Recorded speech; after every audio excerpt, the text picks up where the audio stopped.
Hey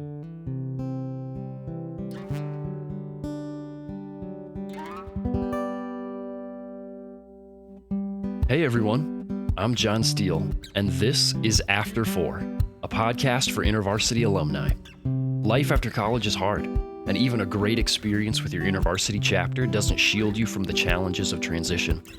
As we hear stories from real alumni learning how to make it in their post-InterVarsity reality, my hope is that this podcast will offer some encouragement, a few laughs, and even some hope for the future. This is After 4, and these are your stories.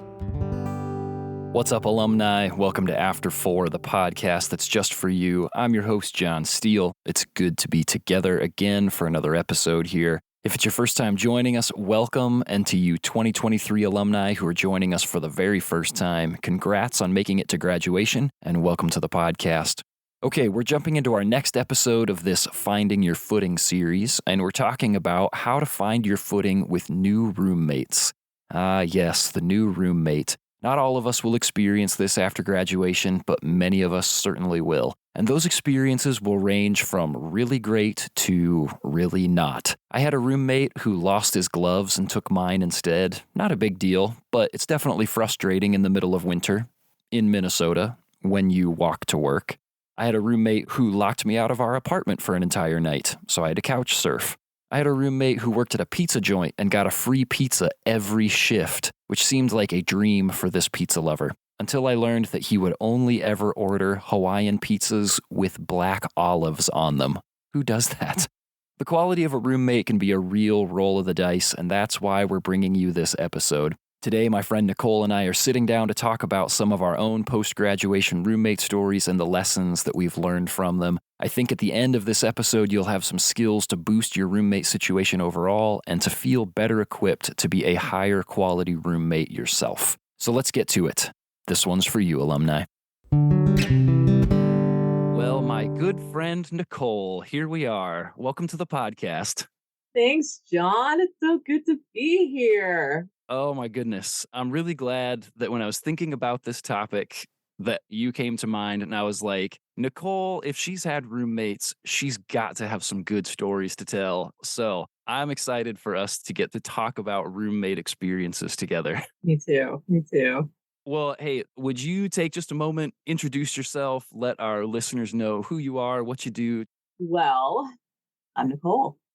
I am from Morgantown, West Virginia, born and raised, still here, Nice. haven't gone very far. My career work is I'm the assistant area director for West Virginia with InterVarsity Christian Fellowship, celebrating 15 years this year, which is incredible. Congratulations. And That's crazy. awesome. Thank you. I also have a few side hustles. Okay. A very West Virginian thing to do is having several side hustles.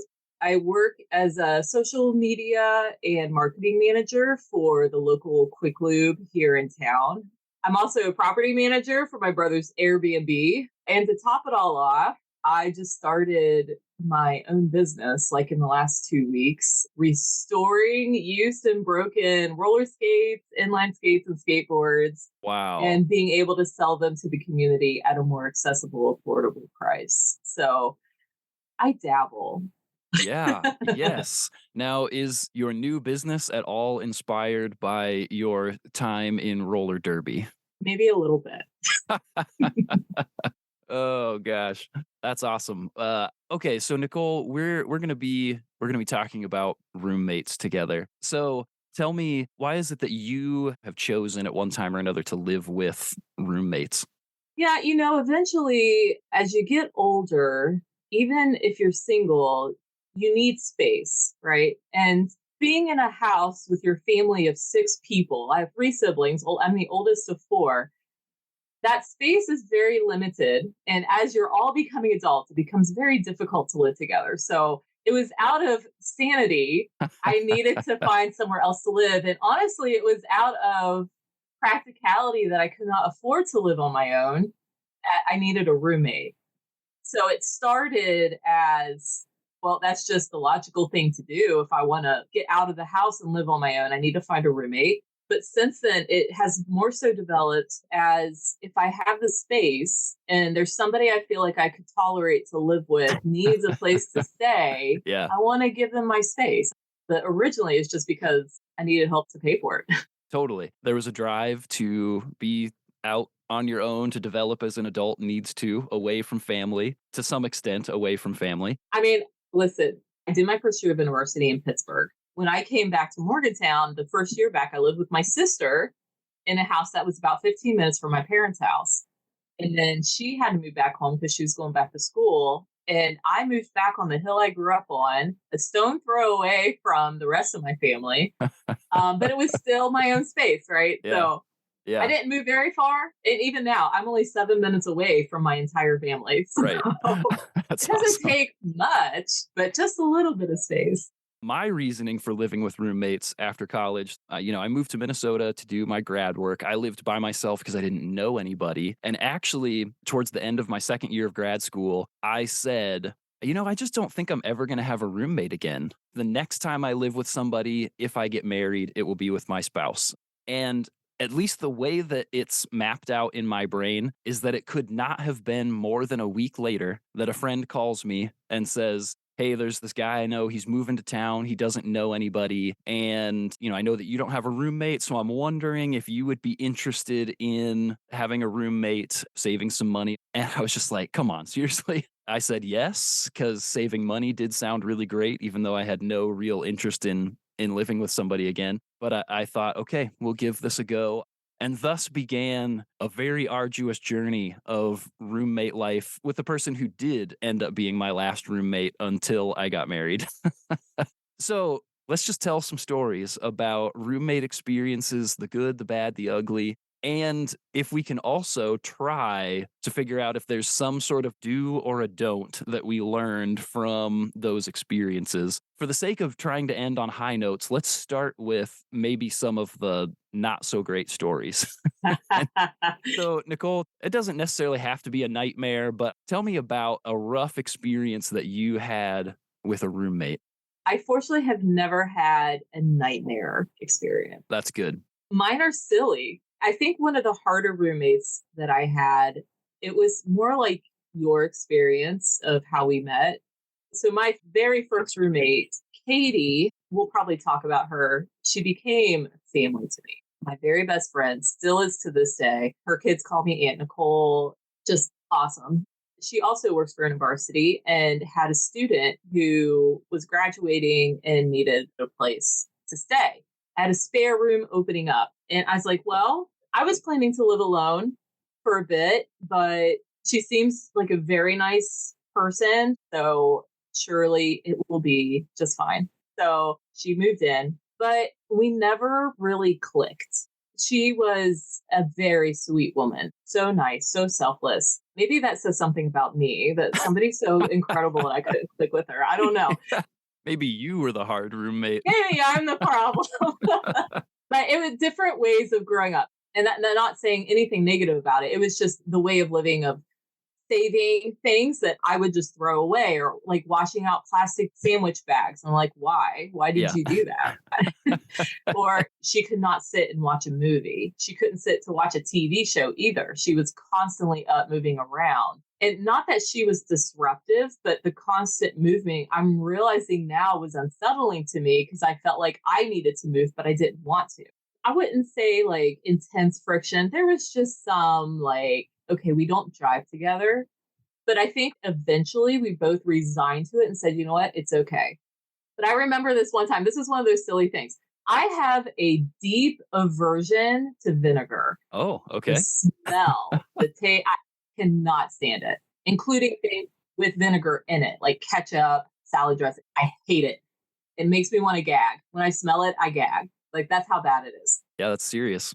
So my roommate, Laura's this farm girl. You do things naturally. What's a really good cleaning agent that's really natural? Oh, yeah, vinegar. White Uh-huh. vinegar. Yeah. I came home from work one day and the entire trailer smelled like vinegar, and I wanted to just puke right there.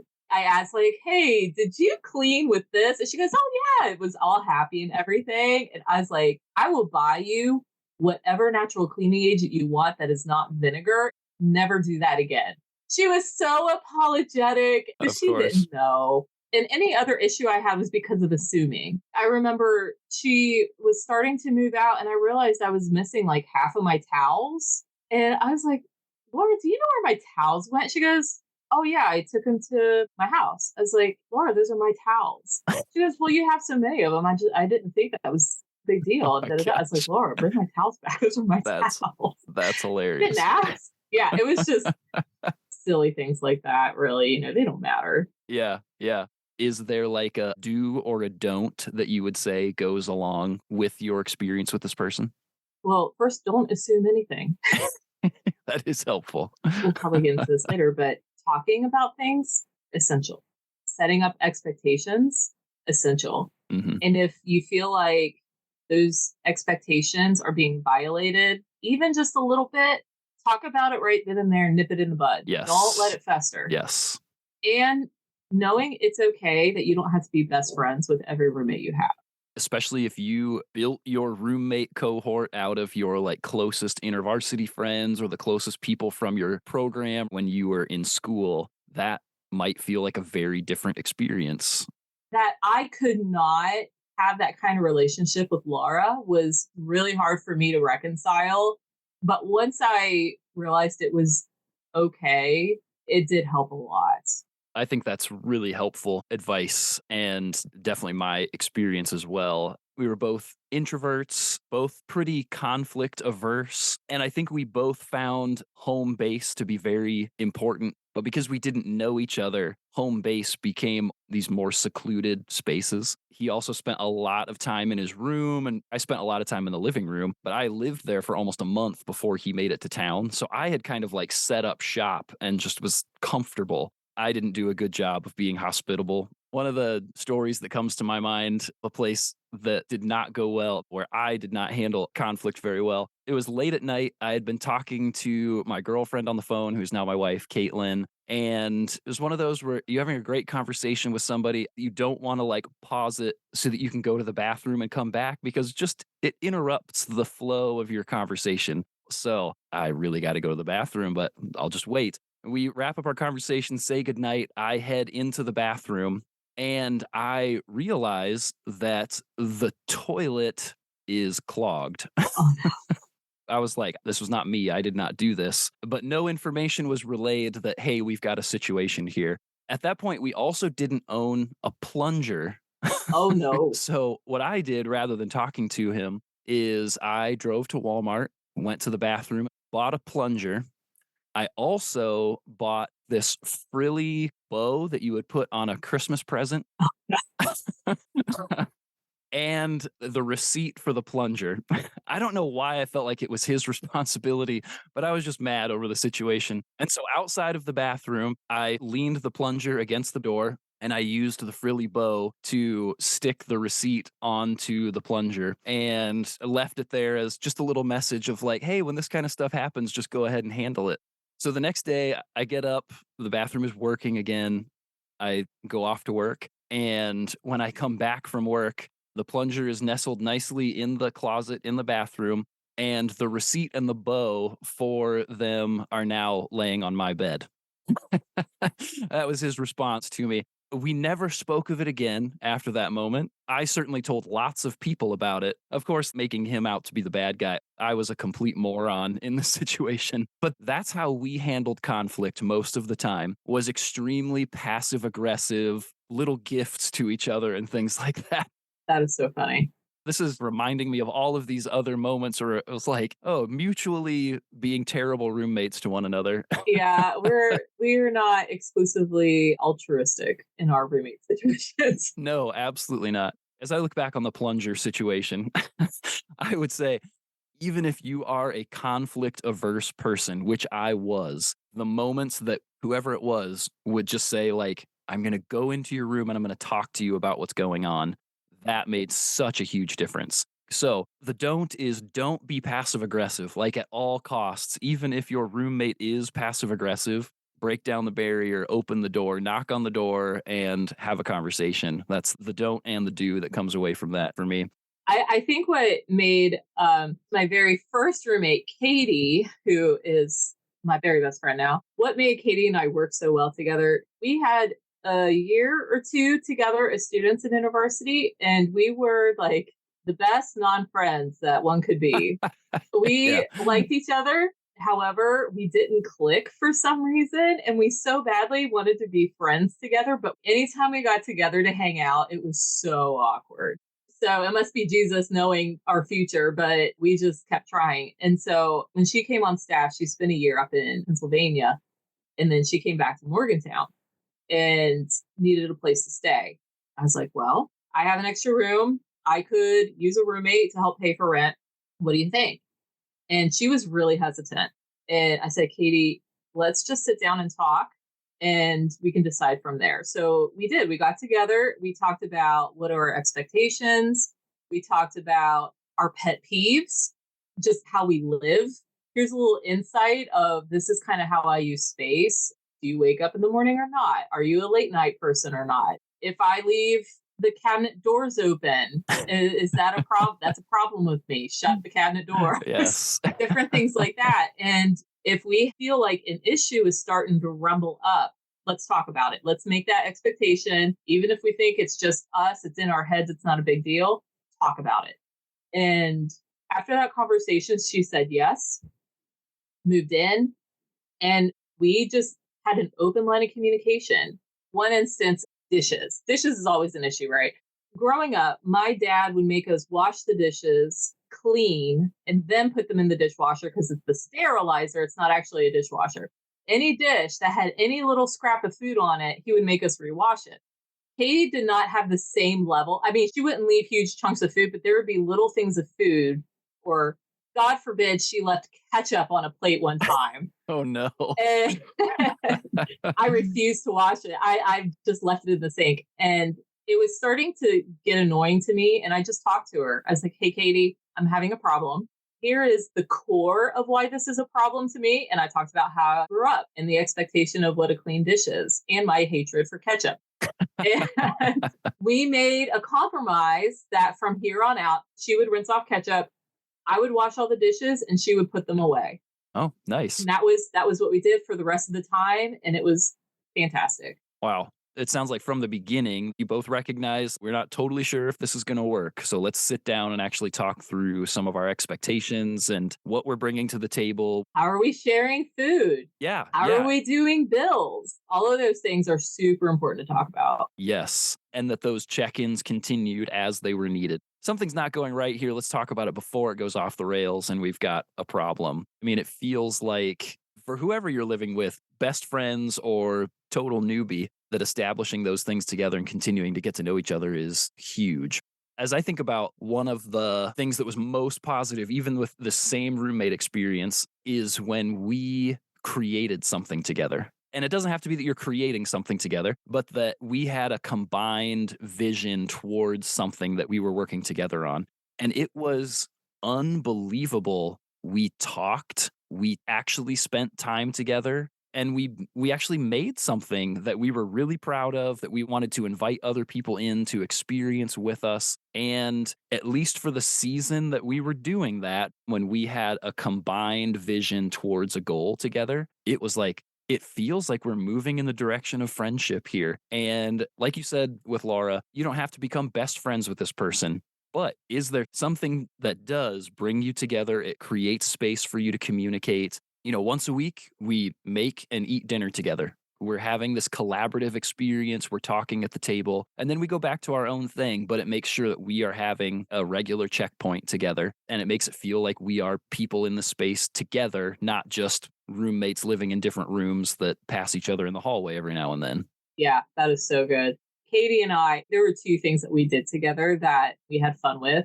Both of us desired to run more. And I had this big whiteboard and we turned it into a calendar, but we didn't want just a boring, like, yay, we ran. So we made little stick figures of that day's run. Okay. So we would go and run and then we would come back and I had my dog. So we would make little stick figures of us with the dog in that date.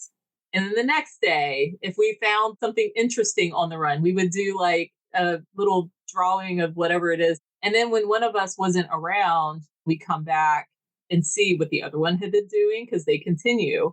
So, same thing. We had that purpose together. We wanted to help each other be healthier, but we found a fun way to try to keep us accountable to do it. And the second thing, we made lists just for fun. So, Okay. when we were bored, we would come up with lists like things to do when you want to procrastinate for work.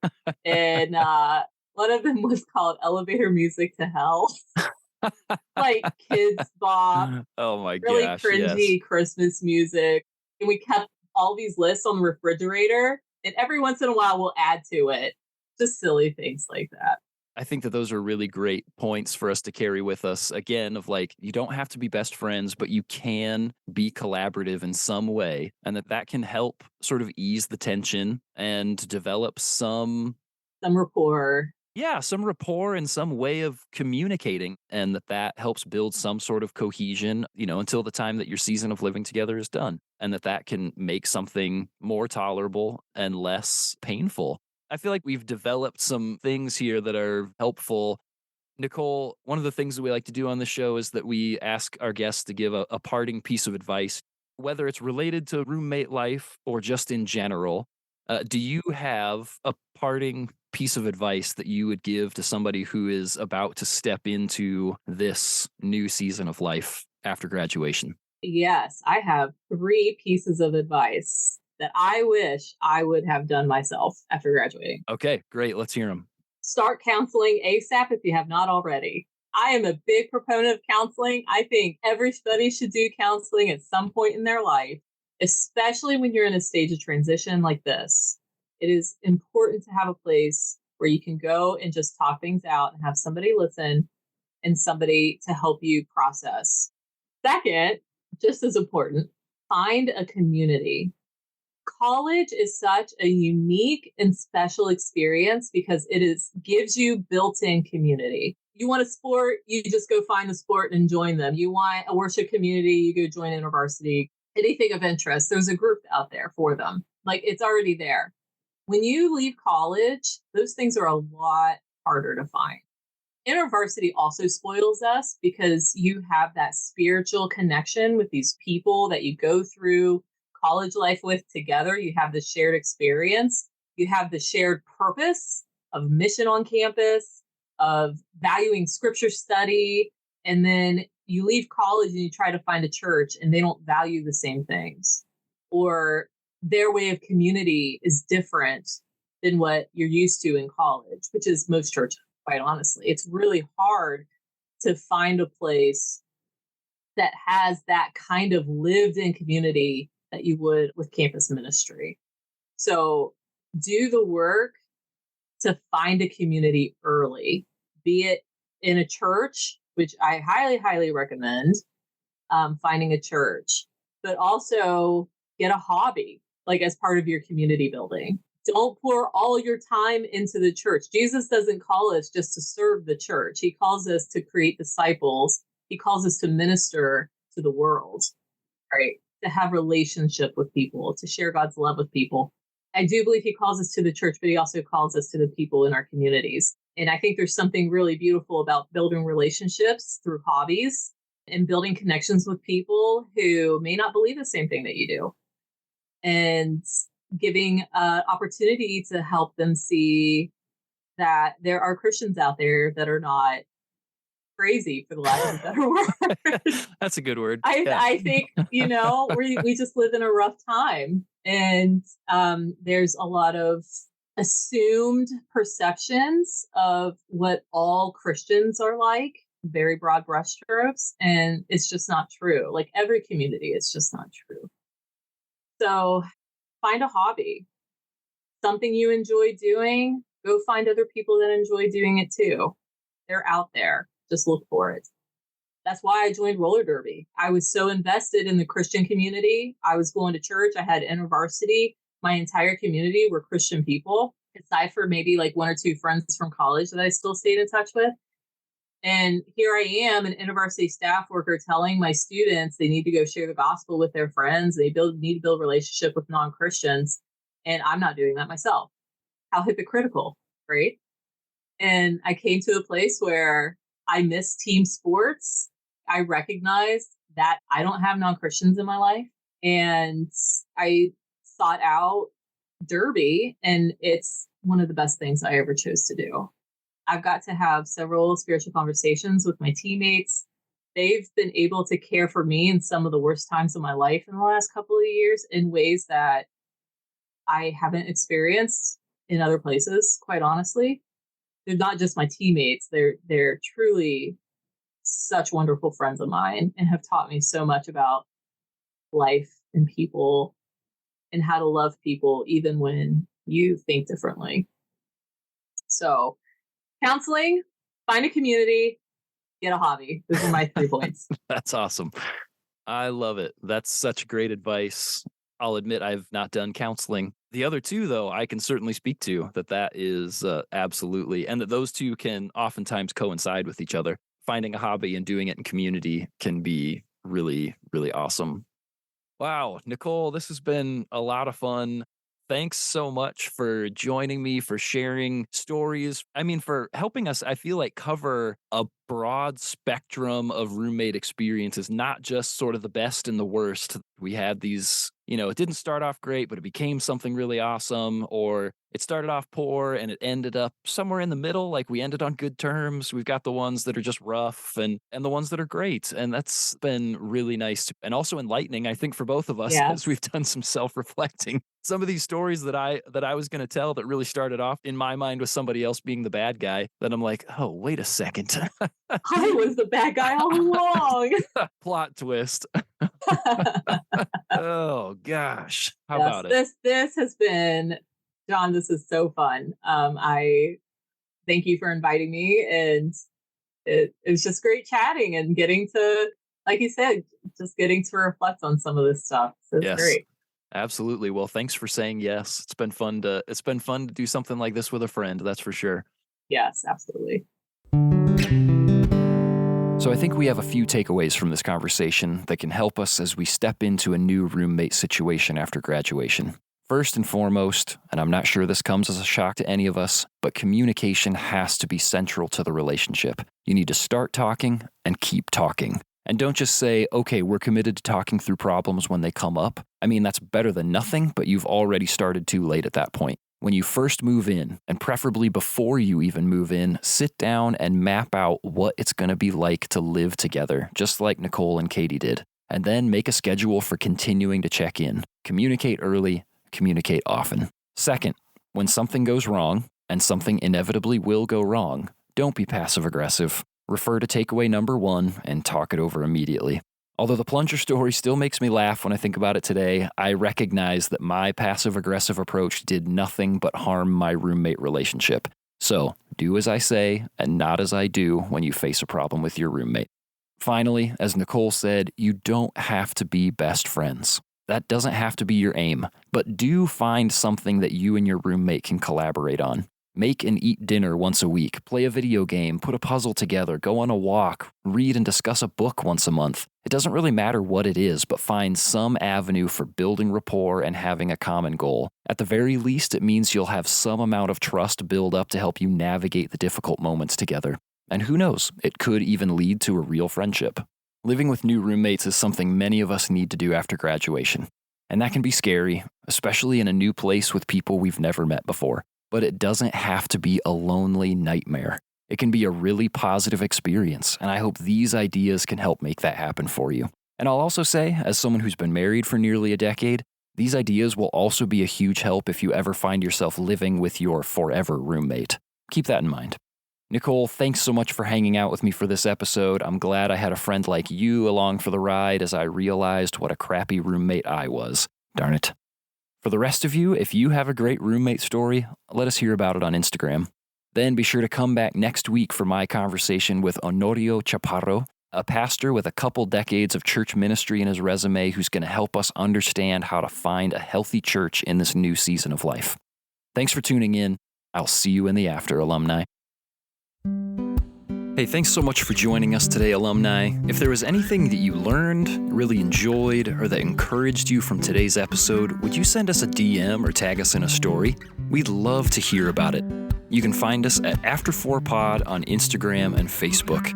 And if you haven't already, take just a second to unlock your phone and subscribe to the podcast. If your platform lets you, leave us a rating and a review.